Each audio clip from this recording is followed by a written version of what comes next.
gente vive uma transformação, né? E ter essa presença digital não é mais luxo e sim necessidade, como a gente já sabe. Com as empresas ocupando cada vez mais esse espaço virtual, novos problemas surgem e é preciso de pessoas preparadas profissionalmente para lidar com a rotina das operações digitais. Com tudo isso, fica fácil de imaginar que há muitas oportunidades na área de tecnologia da informação. Considerando essa lista de profissões que nós vimos agora no portal ND+, convidamos o gerente de serviços de treinamento tech, Guilherme Celso Tumil, que é presidente do Movimento Jovem Empreendedor de Santa Catarina. Boa tarde, Guilherme. Boa tarde, agradeço muito pelo convite. Vamos conversar um pouco sobre essas tendências para 2024. Guilherme, nos chama muito a atenção, né? É uma lista divulgada pelo LinkedIn, que é essa grande rede, né, que reúne currículos e profissões e pessoas interessadas em trabalhos dos mais diversos, trazer essa listagem e lá no topo, áreas da tecnologia da informação, né? Como a Bruna comentou. Sim. Explica pra gente o que faz um analista de privacidade e que tipo de habilidades ele precisa ter. Basicamente, assim, analista de privacidade, ele trabalha com a segurança da estrutura. Para a gente chegar lá no analista de privacidade, a gente precisa saber o caminho para entrar lá, na verdade, né? E a gente tem alguns caminhos. Você pode ser um desenvolvedor e se especializar na área de segurança, e você pode começar pela parte de infraestrutura também. A infraestrutura e o desenvolvimento de sistemas são duas áreas distintas.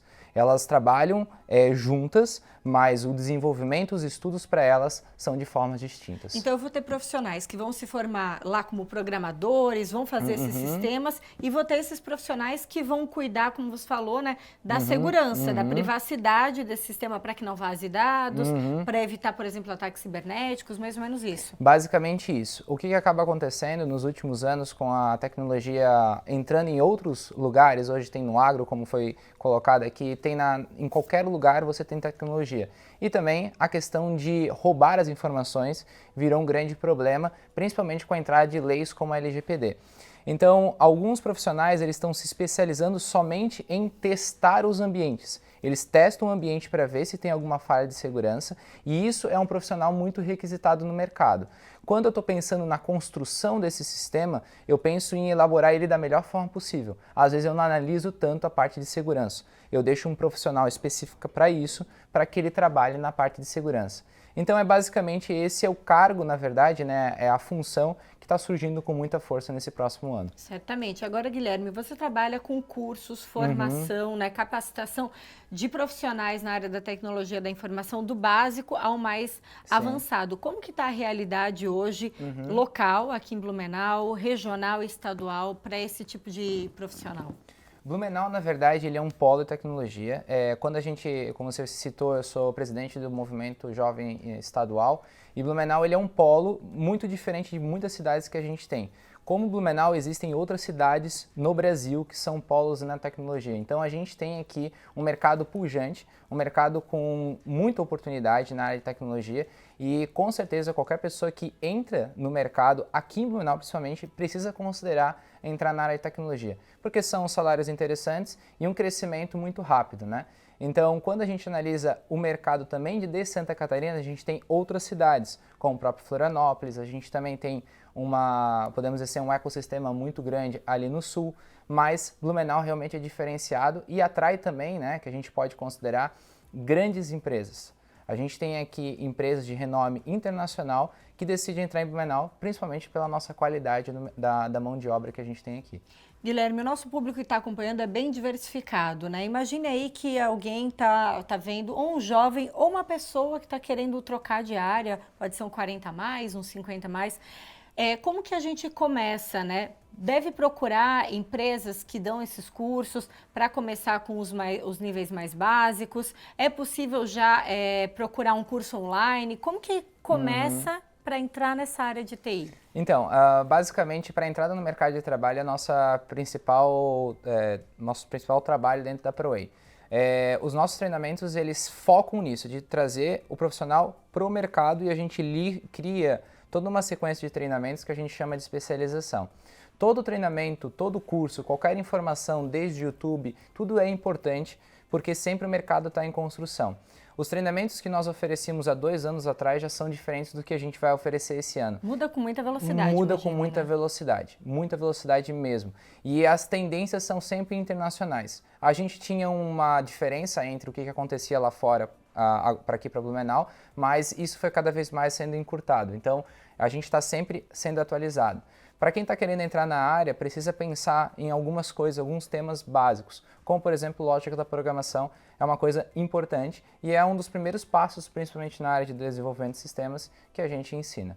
E num curso como esse é possível começar do zero mesmo? Do zero. Desde a teoria, começar a mexer na máquina? A gente começa desde a parte da teoria mesmo, de entender toda a questão do sistema de computador, que é entre moldes e matrizes, né, que é uma parte de matemática mesmo, até entrar na parte de programação de sistemas. A gente costuma dizer e falar que é como se fosse uma nova alfabetização.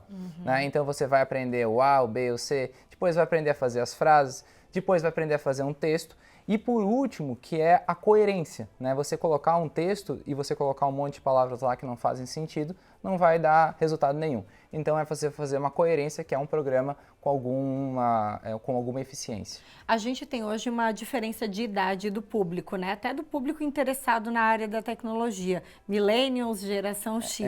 Qual é a dificuldade do momento para entrar no mercado, mostrando um pouco dessas gerações aí? A gente analisa a geração Millennium como uma geração que quer as coisas para ontem, muito rápida, muito dinâmica, só que ao mesmo tempo ela tem uma certa dificuldade de trabalhar com o mercado, que ele pressiona muito. Então a gente precisa... Ele ainda segue moldes mais antigos, né? O mercado, assim, de cobrança mesmo? Cobrança muito forte, cobrança muito forte. Os salários são bons, mas os problemas de saúde vêm junto por causa disso, principalmente problemas mentais. É importante as pessoas entenderem, principalmente os millennials, as soft skills, hoje para eles, são tão ou mais importantes que as habilidades técnicas. A gente lá na Proe, a gente ensina as habilidades técnicas e as soft skills por causa disso principalmente. E para a geração X, ela já tem, né, um pouco mais essa resiliência, às vezes trabalha a flexibilidade, tem que ter um pouco de paciência para aprender as partes técnicas, que não é mais na mesma velocidade, né? Explica pra gente o que é o soft skills. As soft skills são um grupo de habilidades, né, que são habilidades não relacionadas à parte técnica. Resiliência, flexibilidade, comunicação, relação interpessoal, são as 4 áreas mais importantes para o ano de 2024. Basicamente é como a pessoa vai se comportar naquele ambiente, né? Exatamente. De trabalho e lidar com as emoções deles diante da pressão. De dificuldade, de pressão, de grupos diferentes. Não adianta a gente só se dar bem com o nosso grupo, por exemplo, e quando eu vou lá numa outra equipe, eu não consigo nem olhar para a cara da pessoa, por exemplo. Né? Verdade. Agora, Guilherme, você deu uma olhadinha na lista ali, foi divulgada pelo LinkedIn, né? Praticamente todas as áreas envolvem tecnologia. Está presente em tudo, né? Hoje, como que a gente consegue agregar e estar melhor no nosso dia a dia para entender mais de TI e também poder aplicar na prática nessas outras tarefas ali, como a gente viu? Eu aconselharia a pessoa sempre estar antenada, principalmente com o mercado como um todo, e também não deixar de estudar qualquer coisa que esteja relacionada à tecnologia como as partes mais básicas. A lógica da programação, para uma pessoa que está agora entre 17 e 18 anos, mesmo se você não for trabalhar como dev, ela é importante. Ela desbloqueia várias coisas que são importantes. A lógica você pode usar para várias coisas. Isso é um exemplo. Mas se você não se adapta com isso, entender de marketing, que é de tecnologia também, entender a questão do algoritmo dos programas e também, por último, né, a parte de venda, comunicação e aprender também como se comunicar através dos smartphones, telefones e computadores, isso também é super importante. Tem oportunidade para o público mais sênior? Com certeza tem muita oportunidade. As empresas hoje elas olham principalmente a faixa 30 anos para mais, pessoas com experiência no mercado de trabalho que estão aptas, né, e com vontade de aprender novas coisas, aprender novas habilidades, e também para os mais sêniores, 50, 60 anos. Isso tudo para quem está aberto a estudar. Para qualquer pessoa, qualquer idade, quem está apto a aprender novas habilidades, com certeza há possibilidades. Agora você comentou ali, né, que a lógica a gente usa para tantas outras coisas, né? Ter essa habilidade bem desenvolvida. Robótica, por exemplo, nas escolas, que a gente tem acompanhado muitas escolas particulares e públicas investindo em robótica,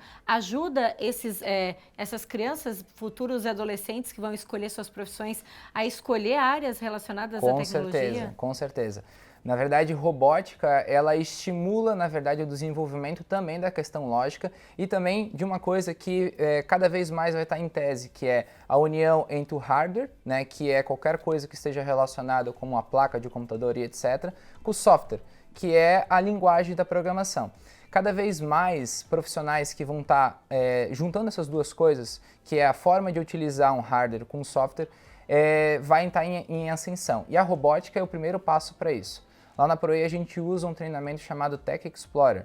A gente faz o jovem explorar várias áreas da tecnologia, vários exercícios são feitos para ele entender o que ele gosta mais. Às vezes ele não se adapta, por exemplo, à área de desenvolvimento, mas ele gosta da área de design, ele gosta da área de marketing, como te falei. Tudo isso hoje está dentro da tecnologia. Guilherme, chegou uma pergunta, mas a pessoa não quer se identificar, e aí ela pergunta o seguinte, o que as empresas têm buscado junto com vocês que capacitam profissionais nessa área? Qual é a necessidade das empresas locais? Hoje as empresas locais elas pedem principalmente linguagem de programação back-end e front-end, né? Que é o que acontece. O back é toda a parte de trás da programação, né? E o front é tudo que aparece agora, por exemplo, está aparecendo na tela, né, para vocês. Então, quando você entra num site, aparece todos aqueles desenhos, etc. Esse é um profissional front. O back é todo quando você clica o botão e ele joga para outra página. As empresas hoje elas precisam de um profissional completo, elas precisam de uma pessoa que conhece tanto o back como o front. Isso na área de desenvolvimento de sistemas. Na parte de suporte a gente tem mais umas outras, né, frentes, onde o primeiro passo é entender sobre infraestrutura de sistemas, podendo chegar lá na frente naquela profissão que a gente falou de cyberataque. Guilherme, deixa o último recado, já que a gente está querendo incentivar, ou quem ainda vai prestar vestibular, está meio perdido na profissão, né, para ter um olhar de atenção para essa área da tecnologia. Quem está querendo mudar de trabalho, qual é o recado que você deixaria? Eu deixaria com certeza para a pessoa explorar a área da tecnologia. Ela se permitir estudar a área de tecnologia. Porque não vai ser diferente, mesmo se ela for um engenheiro, mesmo se ela escolher só se escolher uma área totalmente diferente, mas mesmo a medicina hoje está dentro da tecnologia, se usa robô para fazer algumas cirurgias. Então é importante a pessoa ter pelo menos o básico disso para não ficar totalmente dependente de outros serviços ou até mesmo, se for trabalhar em colaboração com a tecnologia, entender o que está sendo feito e o que pode ser melhorado. Guilherme, obrigada pela presença aqui no Ver Mais, esclarecendo e abrindo a nossa mente para essas oportunidades também. Agradeço o convite e estou sempre à disposição. Obrigada.